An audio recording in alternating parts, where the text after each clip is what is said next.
క్రైస్తవులకు పునరుద్ధానం జ్ఞాపకం చేయవలసిన 3 విషయాలలో మొదటిది రోమా 6:4-5. కాబట్టి తండ్రి మహిమ వలన క్రీస్తు మృతులలో నుండి ఎలాగూ లేపబడినో అలాగే మనము నూతన జీవము పొందిన వారమై నడుచుకున్నట్లు మనము బాప్తిస్మము వలన మరణములో పాలు పొందుటకై పాతి పెట్టబడితిమి. ఆయన మరణమందు ఐక్యమైన ఎడల ఆయన పునరుద్ధానం యొక్క సాదృశ్యమందును ఆయనతో ఐక్యము గలవారమయ్యుందుము.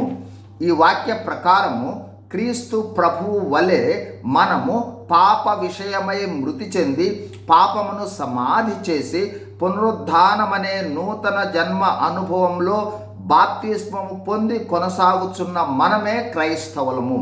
2 ఫిలిప్పీ 3:10-11 పౌలు భక్తుడు చెప్పినట్లు ఏ విధంగానైనా పునరుద్ధానము కలుగవలెనని అలాగే పునరుద్ధాన బలము ఎరుగువలెనని సమస్తమును నష్టపరచుకొని వాటిని పెంటతో సమానముగా ఎంచుకొనుచున్నాను అంటున్నారు పౌలు భక్తుడు.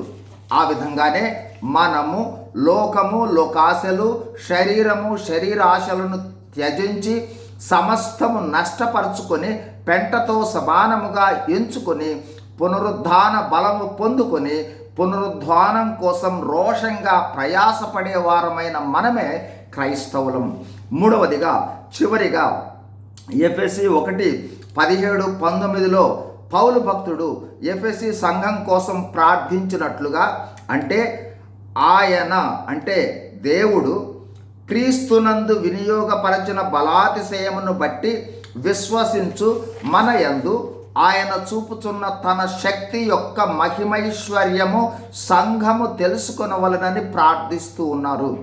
అదేవిధంగా మన ప్రార్థనలో కూడా క్రీస్తు ప్రభువును మృతులలో నుండి లేపిన పునరుద్ధాన శక్తిని నేను తెలుసుకోవాలని, ఆ శక్తిని పొందుకోవాలని, అలాగే నేనున్న సంఘము మరియు సార్వత్రిక సంఘములో ఉన్న వారందరూ కూడా పునరుద్ధాన శక్తి తెలుసుకొని పునరుద్ధాన శక్తి కొరకు ప్రార్థించాలని మనం ప్రార్థించే వాళ్ళంగా ఉండాలి. God bless you. Thank you.